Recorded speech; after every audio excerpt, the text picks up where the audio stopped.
सर्वे भवन्तु सुखिनः सर्वे सन्तु निरामयाः सर्वे भद्राणि पश्यन्तु मा कश्चित् दुःखभाग् भवेत्। ॐ शान्ति शान्ति शान्तिः। सर्वेभ्यो नमो नमः। अद्य अहं भवतां समक्षे विशेष योगासनानि प्रदर्शनं कृत्वा, हिंदी में बात करें तो आज हम आपके समक्ष कुछ विशेष आसनों का प्रदर्शन करेंगे। इस योग सत्र में आज हम जानना सीखेंगे कि उष्ट्रासन और पूर्णासन कैसे किया जाता है। इसके आइए उष्ट्रासन करना सीखते हैं। इसके लिए सर्वप्रथम हम वज्रासन में बैठेंगे। वज्रासन इस प्रकार बैठते हैं, दोनों पैरों को इस प्रकार मोड़ते हुए पैरों के बल बैठते हैं। अब हम घुटनों के बल खड़े होंगे, इस प्रकार आप देख सकते हैं। तत्पश्चात श्वास लेते हुए अब हम दाएं हाथ से दाएं पैर की एड़ी को टच करेंगे और इसी प्रकार अपन बाएं हाथ से बाएं पैर की एड़ी को भी टच करेंगे। तो आइए जानते हैं।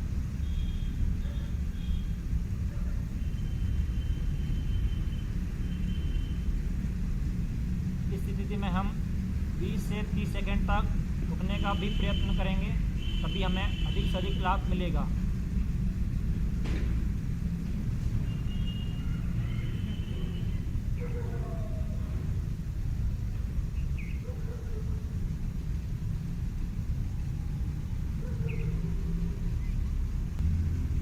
अब हम फिर सामान्य प्रारंभिक अवस्था में आएंगे।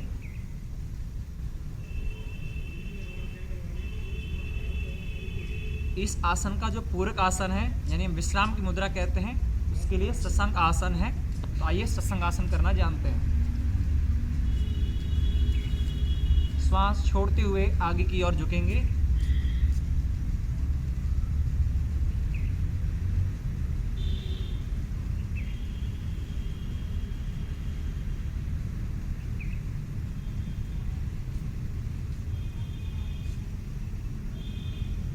तत्पश्चात हम अगला आसन पूर्ण उष्ट्रासन करना सीखेंगे। देखिए इस प्रकार।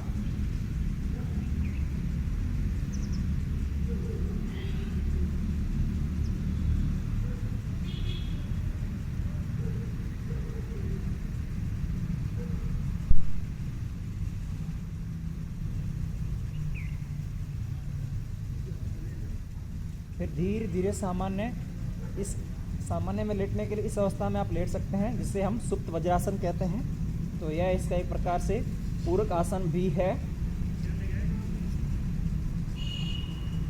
अब हम बाईं करवट लेते हुए पीठ की बल लेटेंगे और विश्राम की मुद्रा में 2 से 3 मिनट तक विश्राम कर सकते हैं। इस अवस्था को हम शवासन कहते हैं। शवासन में हथेली आसमान की ओर रहती हैं, हाथ थोड़े पास में रहते हैं, पंजे खुले हुए। अब हम बाईं करवट लेते हुए वापस बैठ जाएंगे। ये वज्रासन।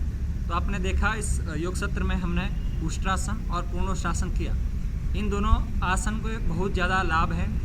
हम कुछ लाभ जो मुख्य है उन पर थोड़ी दृष्टि डालते हैं। उष्ट्रासन करने से सर्वप्रथम हमारी जो रीढ़ की हड्डी है, बैकबोन जिसे हम कहते हैं, स्पाइनल कॉर्ड भी कहते हैं, इसकी जो हेल्थ है वो बनी रहती है, मेंटेन रहती है। इसके अलावा हृदय से संबंधित जो रोग हैं वो नहीं होते हैं, उनसे हम बचे रह सकते हैं। इसके अलावा इस आसन को करते समय में सावधानी रखनी चाहिए। जिन लोगों को हृदय से संबंधित पहले से रोग हैं, कोई ट्रीटमेंट ले रहे हैं, तो वो इस आसन से परहेज रखें, सावधानी रखें। इसके साथ ही जिन लोगों को कमर का दर्द है, हर्निया इत्यादि गंभीर रोगों से जूझ रहे हैं, तो इस आसन को योग शिक्षक या योग विशेषज्ञ की निगरानी में ही करें। अकेले कभी भी इस प्रकार के गंभीर आसन या कठिन आसन करने का प्रयत्न नहीं करें, अन्यथा आपको लाभ की बजाय नुकसान भी हो सकता है। जब हम योग को उसकी विधि अनुसार प्राकृतिक तरीके से करते हैं, तभी हमें पूर्ण लाभ मिलता है। यदि हम उसे गलत तरीके से योग के नियमों का पालन नहीं करते हैं, तब हमें योग का लाभ की बजाय नुकसान भी झेलना पड़ सकता है। इसलिए सदैव योग शिक्षक के, यानी इंग्लिश में बोले तो योगा टीचर की निगरानी में, उसकी सर्विलेंस में आप आसन को परफॉर्म करें, तभी आपको अधिक से अधिक लाभ मिलेगा।